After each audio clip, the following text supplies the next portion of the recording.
All right, what's going on, you guys? It's your boy Jake, your favorite investor. And in this video, I want to give you some tips and tricks on how you can use the free flip calculator to negotiate deals in real time while all the competition is writing on a pen and paper and a notepad and, killing all those trees because they're using so much scratch paper, taking all that time. This is how we can do it efficiently and effectively and make moves before the rest of the competition even knows what's going on. So in order to do this, I want to use an example property that came across my desk that I actually just bought. But I want to show you the process that I went through and show you how I use this during my negotiations. So the property that came across my desk, it had an ARV of $390,000.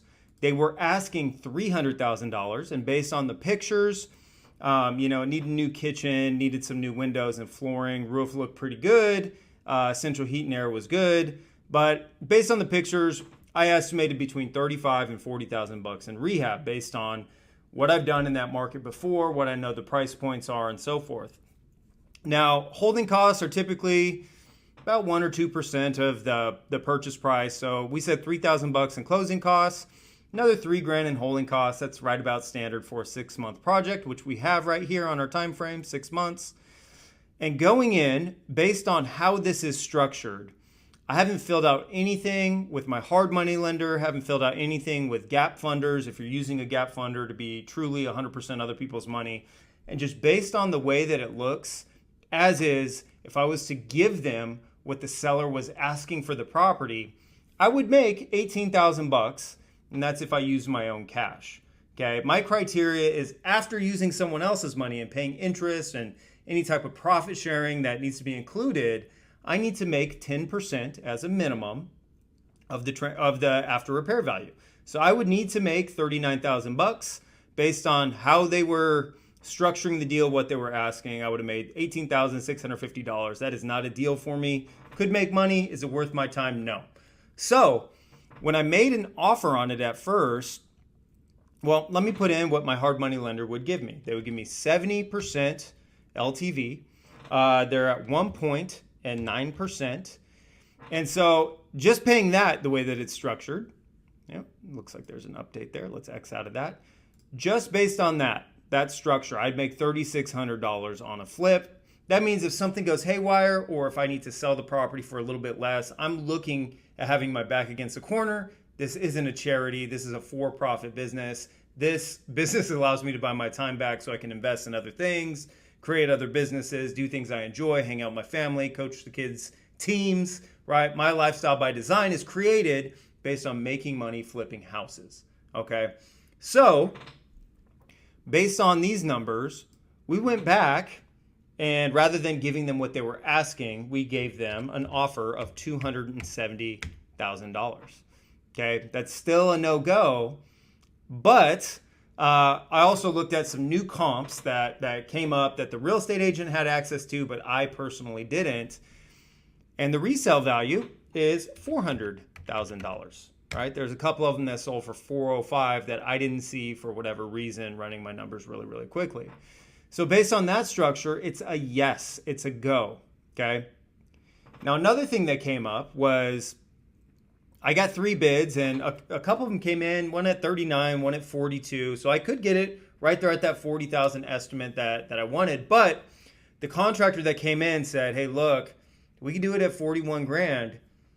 But if you want to open up the walls and make this a true open floor plan, let's go in at 45 and we can make it happen. Now, I like this contractor. He's got great references. He's been working with investors for like 10 years, has proof of that. I've actually personally worked with him before. So at $45,000, it's a no-go, okay?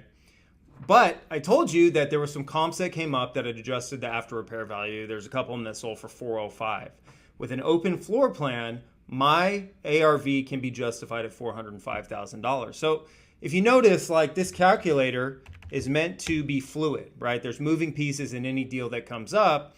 And as you move things around, the calculator can let you know based on that hypothetical structure how profitable it is. So with this one, I brought my hard money lender down to a 0.5 point.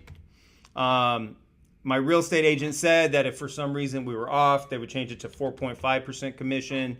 So using all these numbers, the deal changes. And so during a negotiation, I'm always putting different hypotheticals into the calculator, and it lets me know exactly where we would be. Also, I know that if this thing sold in 6 months, based on property tax rate and so forth, I'd really be at about 1.2% in closing costs. But I would also want a gap funder, right? This number, this $46,000, is great profit, but this will require me bringing in $51,675. This is my gap loan amount.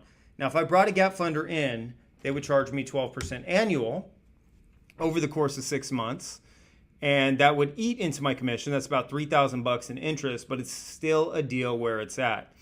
Now, one thing that I did, because I still didn't like how tight it was, and also I really enjoy negotiating, I got my lenders committed to the deal, but I went ahead and said, hey, look, I'm not going to buy this unless we renegotiate the price point down to $260,000. I thought they were going to come back at $265,000, but they actually accepted my bid at $260,000. So based on all these numbers, even if I paid my lender 1%, and let's say even if the closing costs were at 1.5%, this is still a deal. They accepted this, and I was playing chicken with them. I would have still bought it at $270,000. But I said, I might as well try. Now, in our inspection period, this is where all of this goes down. So the calculator is great for analyzing properties up front in order to purchase. But once we start dotting the I's and crossing the T's during that inspection period, getting contractor bids, getting bids from lenders, shopping it out to gap funders, this is where it really creates a difference. So realistically, with the calculator, I could have said that I wanted straight interest, meaning it doesn't matter how long I hold the property. Let's say someone's like, I want 20% cash on cash, meaning they get 20% on their money, whether it's done in 3 months or if it takes 9 months. So even at 20% straight commission, this would be a go. And also on the calculator, let's say, I think I'll sell for $405, but let's say I really missed the mark and I had to sell it back at the $390 that we were initially looking at it as. This calculator, the reason I want that 10% of cushion in all my deals is because if I sell it less, I'm still way in the green, right? Meaning I'm still making a good amount of money. So even if I miss my mark on this, and let's put it back to the interest structure that I have with my lender, 12%. So at this structure, $51,000 if I sell for $405, but if I sell it at $400, it's $46,821. If I sell it at $395, it's $42. If I sell it at $390, it's $37. That's if it takes a full 6 months. So use this calculator not only to analyze deals up front when you're making offers, but you can also use it to adjust all the different puzzle pieces that are included in a deal during your inspection period in order to get it right and make sure that there's no human error involved, right? Make sure that you're not adding or subtracting and miss a number and you're off by $10,000. This thing is right on point. It's the reason that I use it. It's the most underestimated tool in most real estate investors' careers, and it gets you down to the penny what you expect to make if all the numbers come out to be true. So you guys, if you don't have the calculator yet, you can download it below wherever you're watching this. But this is a way that we use it after we put something under contract during negotiations to know where we're at, where we would be at, and what we can do if somebody's giving us a counteroffer trying to negotiate with us. This will show us everything that we need. Enjoy it. I'll talk to you on the other side. Happy investing.